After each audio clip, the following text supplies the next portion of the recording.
রং, তুলি, cardboard, clay নিয়ে বসে পড়লাম একটা নতুন কিছু কারুকার্য করার জন্য। ক্লে নিয়ে বসেছি মানেই বুঝতে পারছো ক্লে আর্ট কিছু একটা হবে। হ্যাঁ, ক্লে আর্ট করছি। কিন্তু এটা হচ্ছে আমার করা প্রথম ক্লে আর্ট, তাই ভয় তো লাগছিলই, কারণ এই ক্লেগুলো খুব তাড়াতাড়ি শুকিয়ে যায় এবং এই করে করে কিছুটা ক্লে তো নষ্ট হলো।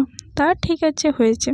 তারপর কোনো রকমে ফুল পাতার শেপ দিয়ে একটা কিছু এনেছি। তারপরে ফুলগুলোর উপর সাদা কালার দিয়ে দেওয়া হলো এবং অরেঞ্জ কালার দিয়ে একটু ফুলগুলো হাইলাইট করা হলো। তারপর মিডিলে ইয়েলো কালার দেওয়া হলো এবং ডালগুলোতে ব্রাউন কালার দিয়ে দেওয়া হয়েছে, তার পাতাতে সবুজ।